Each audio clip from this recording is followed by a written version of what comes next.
एमजीएनआरईजीए रे परिवार पिछा हाराहारी कर्म दिवस वर्ष को जो 100 दिन रखा जाइतिला से मात्र 50 दिन ही प्रकृत एवरेज रे आसुला अर्थात 50 दिन काम आदि दि जाऊ नथिला। आउ ये जो 50 दिन काम देवा 50 दिन काम दे न पारिबा तार प्रमुख कारण गुड़िक होची जे दुर्बल योजना असंगठित बा अनस्ट्रक्चर कर्म नियुक्ति स्थानीय विकास आवश्यकता अनुसार योजना आदौ हो नथिला एवं आउ गोटे आदौ योजना को संपूर्ण भाव में ताकू फोकस करा जा नथिला अर्थात एथिरे आपनकर ऋतुकालीन समस्या आ प्रशासनिक समस्या वर्षा दिन आसीबो चाष काम समय एनआरईजीए को तापाई स्वतंत्रता भाव में छुट्टी बा गैप रखिबा एवं प्रशासनिक रो आवश्यकता अनुसार काम कौ समय करा जीवो ताकू दूरदृष्टि संपन्न होकर काम न करिबा द्वारा अनेक समय ये समस्या जो असफल होबार ये अन्य कारण बनी जाइथिला। जदिओ यह एक डिमांड भित्तिक योजना किंतु 2020 पर ठारू जदि आमे लोकंक काम आवश्यकता देखिबा एवं केते काम जोगे दिया जायछि ताकू हिसाब करबा तेबे कामर डिमांड अनुसार प्रकृत कर्म नियुक्ति मात्र 14%। मात्र 14%। 2025 रे गत वर्ष 2025 रे 5.78 कोटी परिवार पाई 85,334 कोटी टंका ये खर्च करा जाइछि। तेबे जदि 18टी बड़ राज्य को आमे एनालिसिस करिबा तेबे ये संबल 6.64 कोटी परिवार को ये सहायता निश्चित भाव में जोगई पारि थांता। यार अर्थ 1.22 कोटी परिवार लोक माने कर्म नियुक्ति ये पर्यंत पाई पारि नाहांती से एवरेज रे। यार कारण होची अपारगता योजनार ढांचागत दुर्बलता ठकेय बाटमारणा सेहीपरि अनएम्प्लॉयमेंट अलाउंसेस प्रदान में व्यापक भाव में विफलता देखा देइछि। जदि आम यहाँ देखा 2021 रु 2025 मध्य ताले मात्र 41 लाख लोकंकु इथिरे जोड़ा जाइछि आपनकर अनएम्प्लॉयमेंट अलाउंस बा भत्ता सेमानकु प्रदान करा जाइछि। यार विफलतार एक प्रमुख कारण होची दुर्बलता मॉनिटरिंग डिजिटल पद्धतिर व्यवहार न करिबा सोशल ऑडिट गुड़िक प्रायतः एक फॉर्मालिटी रे संपूर्ण भाव में परिणत हो जाइतिला। डिजिटल व्यवहार न होबा जगु मैनुअल मोस्टर रूल उपस्थापनार वेरिफिकेशन परिवार असमर्थ होबा आदि विभिन्न कारण ये सब अनियमितता लगी रही योजना रे ये सब दुर्बलता थिबारु fake job card ghost beneficiary muster roll चंचकता असंपूर्ण किंबा जमा न होई थिबा काम को काम आकार देखैबा ये विभिन्न प्रकार ता भितरे दुर्नीति को स्वतंत्र भाव में प्रश्रय देवा।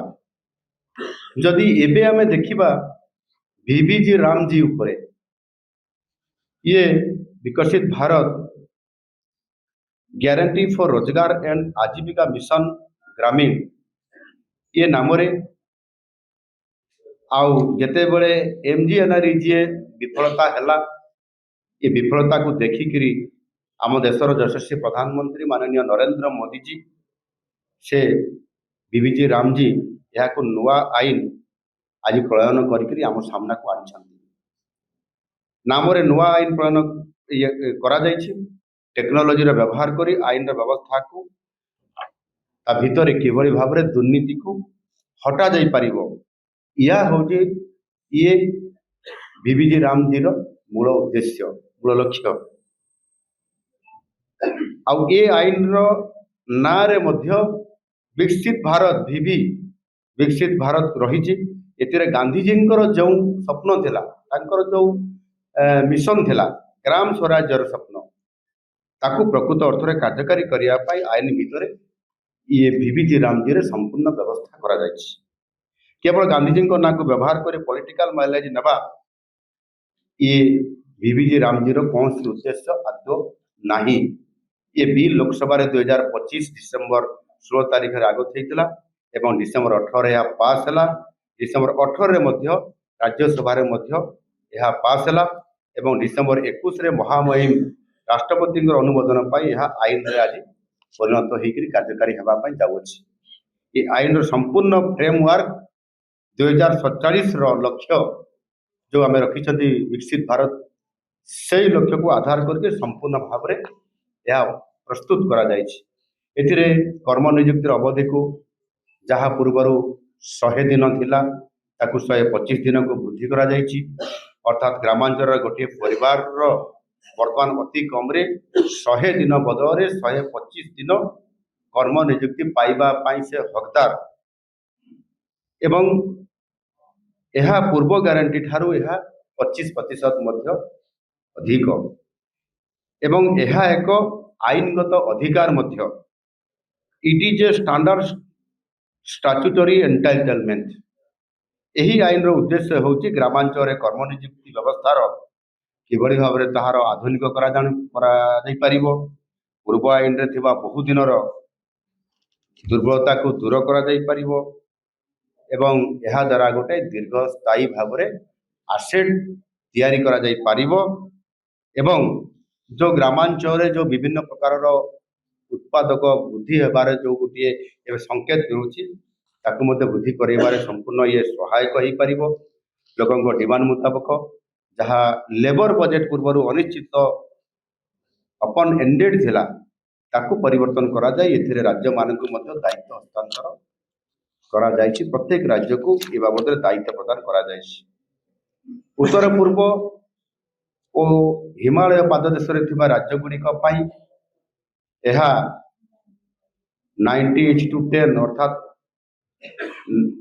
90-10 अनुपात अर्थात केंद्र सरकार 90% खर्च करेंगे बा देवे एवं यही राज्य गुड़िक 10% केवल देवे जो गुड़िक हिमालय पाददेश अच्छा। केंद्र शासित अंचल केंद्र सरकार एथिरे 100% बजेट रे व्यवस्था करेंगे एवं अन्य जो राज्य गुड़िक बाकी रहिला सेथिरे आपंकर केंद्र सरकार 60% देवे राज्य सरकार 40% खर्च बहन करेंगे। यह द्वारा खर्चर परिमाण को निर्दिष्ट भाव में बजेटिंग करा कार्यान्वयन रे श्रृंखला आसिबो एवं एथिरे संपूर्ण भाव में दायित्वबद्धता वृद्धि पाइब केंद्र और राज्य मध्य यह समन्वय रक्षा कर 260 प्रकार छोट बड़ काम को स्ट्रीमलाइन करा जाए 4टी प्रमुख क्षेत्र में कर्म नियुक्ति उपरे केंद्र सरकार या उपरे गुरुत्व आरोप करिसेंति। एही 4टी क्षेत्र हैला प्रथम हैला जल सुरक्षा बा वाटर सिक्यूरिटी, द्वितीय ग्रामांचल भित्तिभूमि बा रूराल इंफ्रास्ट्रक्चर, तृतीय रे जीविका एसेट्स बा लाइवलीहुड एसेट्स एवं जलवायु सुरक्षा बा क्लाइमेट प्रोटेक्शन।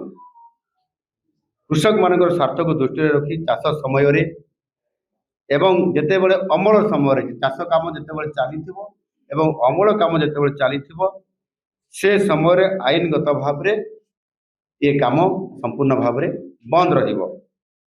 यह वर्ष को 60 दिन रखा जाइछि अर्थात यही समय कहीं मिछरे काम होइछि बोली देखाई ठकिकी केवे काम करने ना बिल कर ना। यह द्वारा कृषि क्षेत्र में श्रमिक अभाव समस्या ये दूर हम एवं अଯଥା मजूरी बढ़िया ये समस्या बंद हम दूर हम।